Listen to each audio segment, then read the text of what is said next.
Good morrow, one and all. I'm Mr. King, and today I'll be analysing the poem Flag by John Agard. As a starting point for this poem, we need to think about what flags symbolise, because in this poem called Flag, John Agard is going to question the ideas that flags represent. So have a look at some of these images on the screen. We've got the flag on the moon, which symbolised the achievement of humanity to technologically advance so far that we could get a person on the moon. We have flags in sports stadiums, and we might sing the national anthem to symbolise national unity and joining together as a country. Or we might have flags like the European Union flag, which symbolises lots of different countries joining together. Bottom right, we have a flag on a coffin, which is a symbol of honour and respect for someone who died fighting for their country. We have the flags raised during the Olympic Games as a moment to celebrate the best of our country from an athletics point of view. We have flags raised in conquest, flags raised to celebrate victories or to mark the fact that land has been taken. And flags are even burned across the world as a sign of protest against the government or against everything that a flag stands for. All of this is to say that flags can symbolise many different things, some of them good, some of them less good. And in this poem, Agard wants us to think about what flags symbolise, and he wants us to question some of the dangerous ideas that flags represent. In an interview about this poem, Agard said, "When you think about a flag, it's associated with nationhood, jubilation. You might think of the Olympics. But there is another dimension when imperialistic attitudes and blinded power becomes attached to that flag." What I think he's saying is that flags can symbolise good things, but they can also symbolise dangerous things, and Agard wants to point some of these out in his poem. A flag can symbolise good things like nationhood. Nationhood is when countries or people within a country join together. Now, this can be a great thing. For example, I'm thinking of the moment of how people are uniting to keep the NHS going in the UK. Or, to use John Agard's example, isn't it great when countries bond together around the Olympics to celebrate all of the great sporting achievements of their country? But flags can also symbolise bad things. For example, Agard said flags can symbolise imperialistic attitudes and blind power. An imperialistic attitude is when people think it's okay to go and conquer other people's land, and this can be really dangerous. For example, think about how the Nazi Party united under the symbol of the swastika and went out to conquer lots of countries. This is one example of a dangerous attitude that flags can symbolise. Flags can also symbolise blind power. Think about how some extremist groups with racist attitudes might have their country's flag as their logo. People have committed racist and appalling acts of violence in the name of their country, and that's an example of blind power.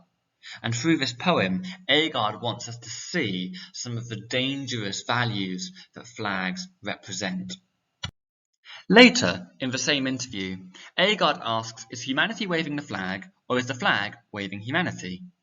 What I think he means by this is he's asking whether sometimes we do things without thinking. All of those dangerous things which flags can symbolise, sometimes do those values get the better of us, and sometimes do we do things which we're not thinking about, which can be really quite dangerous. And that's something he's going to explore in this poem. So, a simple summary of this poem is as follows. This poem questions, or satirises, the ideas of nationalism and patriotism. Nationalism is putting your own country first before the needs of other people or other countries, and patriotism is being devoted to your country in a passionate way.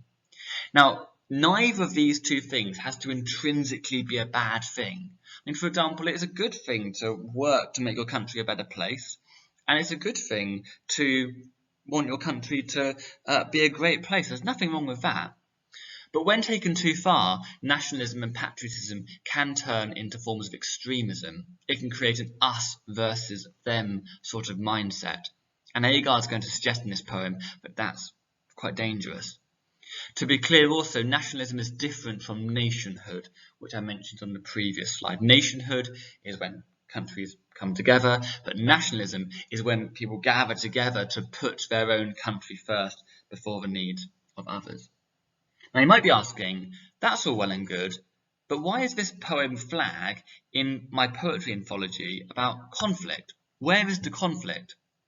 Well, the key themes of this poem are nationalism can breed conflict. So that's one reason it's in this anthology. And another key theme is there's an internal conflict of ignoring your own conscience if you become nationalistic, if you follow the values of nationalism. So, having said all of that, here is the poem itself. What's that? Fluttering in a breeze. It's just a piece of cloth that brings a nation to its knees. What's that? Unfurling from a pole. It's just a piece of cloth that makes the guts of men grow bold. What's that? Rising over a tent. It's just a piece of cloth that dares the coward to relent. What's that? Flying across a field. It's just a piece of cloth that will outlive the blood you bleed. How can I possess such a cloth? Just ask for a flag, my friend, then blind your conscience to the end. Now in this poem, we appear to have two speakers, someone who's asking a question and someone who is answering. In the first line of each stanza, we have the questioner. What's that fluttering in a breeze? What's that unfurling from a pole? What's that rising over a tent? And then in the second and third line of each stanza, we have a second speaker who's answering the question. It's just a piece of cloth that brings a nation to its knees. It's just a piece of cloth that makes the guts of men grow bold. Now, if you have a look at the second speaker's response, in the third line of each stanza, we have an image about a flag. A flag brings a nation to its knees. A flag makes the guts of men grow bold. A flag dares the coward to relent. A flag will outlive the blood you bleed. Now these images about a flag have both positive connotations and negative connotations. And before I move on to the language and structural analysis, I think it's really important to understand that these images that Agard gives us are deliberately ambiguous because they can both highlight good things about flags but also dangerous things about flags. For example, let's look at the first image, a piece of cloth that brings a nation to its knees. Someone falling on their knees can be a really positive thing. It can be an act of worship or an act of devotion. For example, I'm imagining people kneeling in prayer or perhaps kneeling before a king or queen.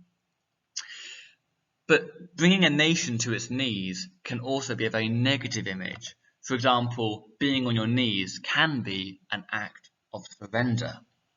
And here I'm called to mind what Agard was just saying about imperialistic attitudes.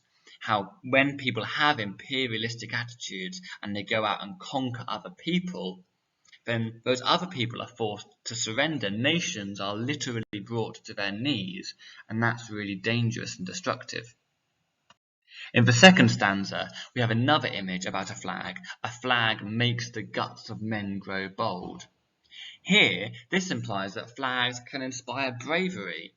I'm thinking about soldiers who might be fighting on the battlefield for their country, and they might look at their flag and think, I'm going to go and fight for my country, and it might inspire bravery. But in the same way, this ambiguous image has a subtly negative connotation also. The reference to guts is quite a graphic and gory word, and it hints at the violence that people may do in the name of a flag. In the third image, a flag dares the coward to relent.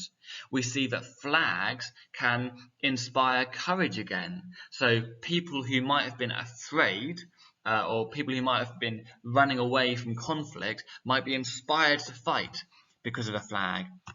But equally, this image implies that people are forced to fight for their flag in the first place.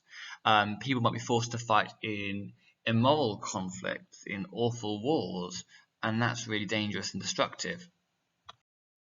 In the final image, in the fourth stanza, and I say it's the final image because the fifth stanza does something slightly different, we're reminded that flags will outlive the blood you bleed. And in some ways, that's a positive image with positive connotations, because we're reminded that when we work for our countries, when we serve our countries, if we do good things, and hopefully those things will live on and will leave a positive, lasting legacy even after we have died. But in the same breath, there's also a sinister connotation. The reference to blood you bleed might make you imagine people dying for nationalism, people getting involved in fights, people getting involved in illegal conflicts, perhaps even getting involved in wars, and people dying for their countries, perhaps unnecessarily and in awful ways. So all of this is to restate what I said earlier in this video, which is that in this poem, Agard questions the values that flags symbolise. And here we're showing that flags can have positive connotations associated with them, but also negative ones. And I think he wants us to focus on the negative connotations and think about how dangerous nationalism and patriotism can be. So at this stage, let's have a look at the language and structure used by Agard in this poem to communicate his key ideas, and think about the things that you might want to zoom in upon if you had to write about this poem in your exams. And I want to begin by thinking about Agard's use of rhyme, because in the first, second and third stanzas, the first line of that stanza rhymes with the third line. For example, breeze and knees, pole and bold, tent, relent. Okay. Why does Agard do this? Well, rhyme has two main functions.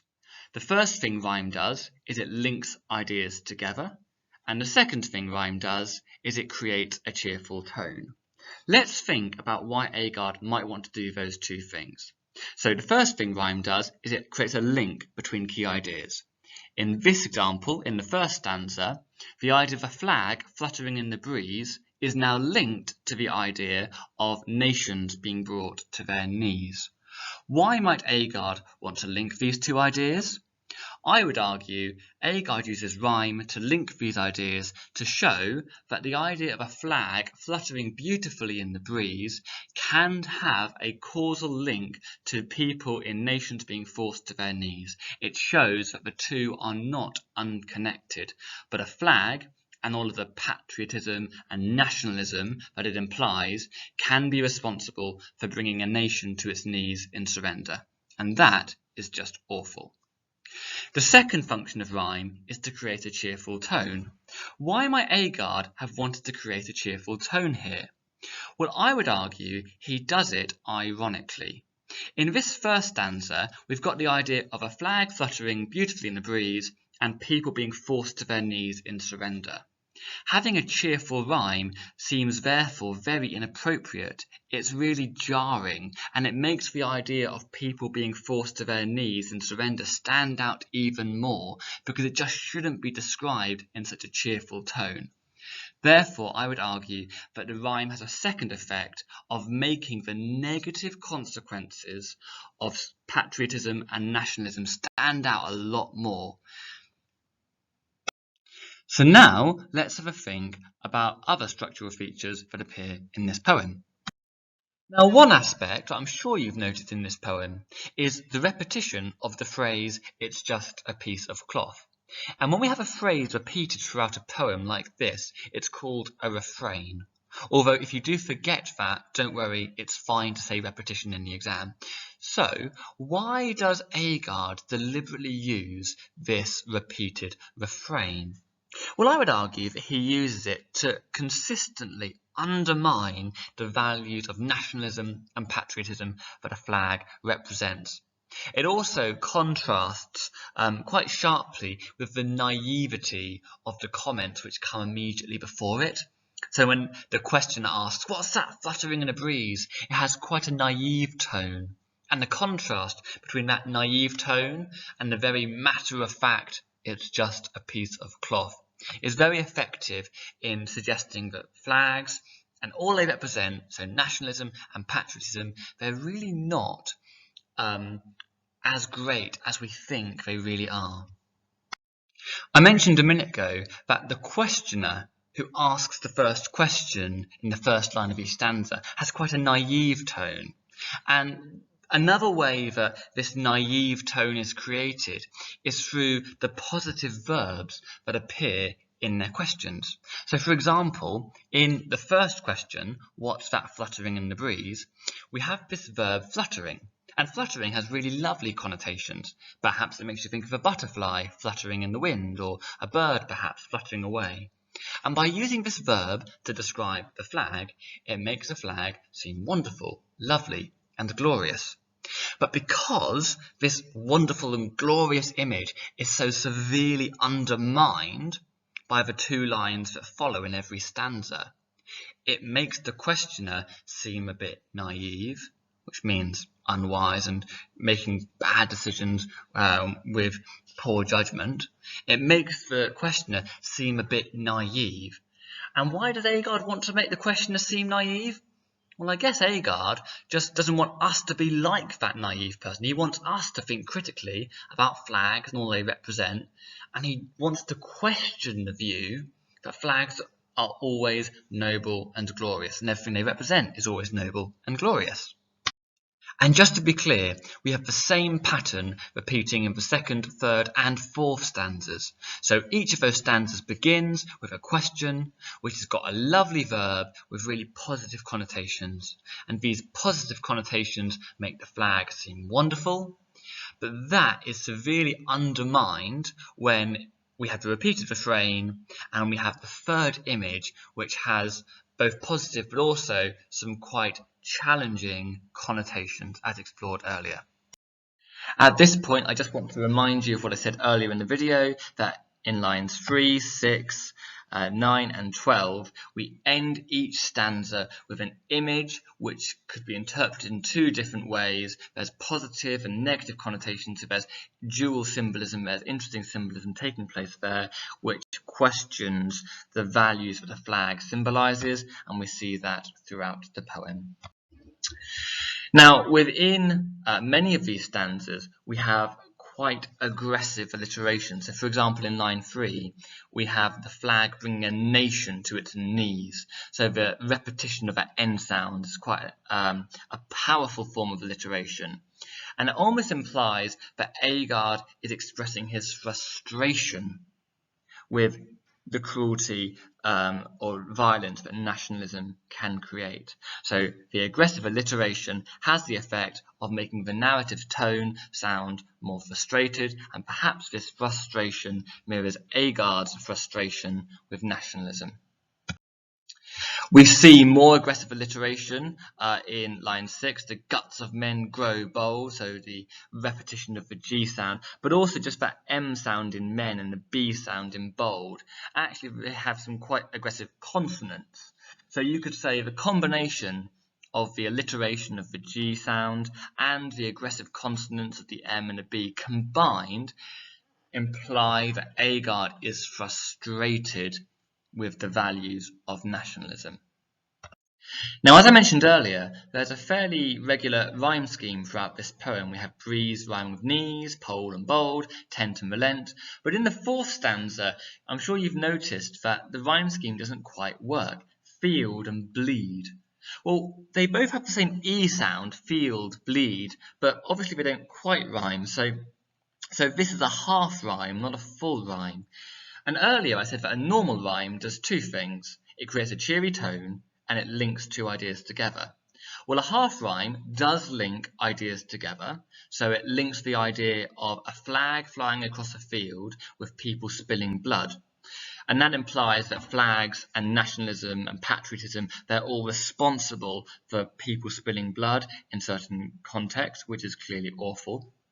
But unlike normal rhyme, which creates a really cheerful tone, a half rhyme creates a really uncomfortable tone or a really discordant tone. Why might Agard want to use a half rhyme to create a really discordant or uncomfortable tone? I would suggest that he does this because he wants readers to feel uncomfortable when they think about how nationalism and patriotism can lead to people spilling blood. It just seems wrong. And this message is reinforced by more aggressive alliteration, blood you bleed, which once again suggests that the narrative tone is very frustrated, and this mirrors Agard's frustration with the dangers of nationalism and patriotism. Now, at the end of the poem, in the fifth and final stanza, we have a change. The refrain of "it's just a piece of cloth" has gone, and the rhyme scheme has completely vanished, cloth and end. And I think both of these techniques are done deliberately to draw our attention to this stanza, because it's in this stanza that Agard makes his powerful message that he wants to conclude his poem with. He says that if you ask for a flag, you are blinding your conscience. And we'll come back to that in a moment. But fundamentally, the lack of the refrain, the lack of regular rhyme scheme, and just simply the fact that it's the last thing that he chooses to put in his poem, all of those three things combined draws our attention to this final message and emphasizes its importance. Now, what is Agard's final message? He ends by saying, if you ask for a flag, you are blinding your conscience to the end. So we know that the flag symbolizes nationalism and patriotism, and here he seems to be saying that if you embrace nationalism, if you take it to its extremes, then you have to blind your conscience to the end. So your conscience is your internal sense of what is right and what is wrong. And so if you're blinding your conscience, it means you'll be ignoring your sense of what is right and what is wrong. So here we see that nationalism, according to Agard, when taken to its extremes, is something which will cause you to lose your sense of morality, and fundamentally you will have to ignore your conscience. Furthermore, Agard uses quite a graphic metaphor to describe what's going on here. He doesn't just say ignore your conscience, he says blind your conscience. And the verb blind is very violent. It's a very destructive and even possibly gory image. So the implication is that if you do embrace nationalism and all of its extremes, then you are doing something which is personally very self-destructive, and something which is just an awful thing to do. And he ends with such a powerful message because throughout this poem we have seen that while nationalism and patriotism can have good qualities, we've also seen when taken to their extremes, they can bring nations to their knees. They can lead to fighting. They can lead to blood being shed. And Agard wants us to be aware of these destructive consequences, to be mindful of them, and not to embrace these extremes. And when Agard says, just ask for a flag, my friend, I can't help but wonder whether there's a slightly scornful tone there. Is he using the term my friend sarcastically or scornfully? Because the message of this final sentence, that you have to blind your conscience if you want to have a flag, is so negative that I suspect Agard might be being a bit sarcastic here. And he does this to pour scorn on those people who naively want to have a flag, who want to live up to the values of patriotism and nationalism, and he is critical and scornful of those who don't recognise how dangerous patriotism and nationalism really is. I hope you found this useful. This has been my analysis of John Agard's poem Flag. I have by no means talked about everything, just the things which initially jump to my mind when I think about this poem. If you do have any questions, please ask them in the comments below.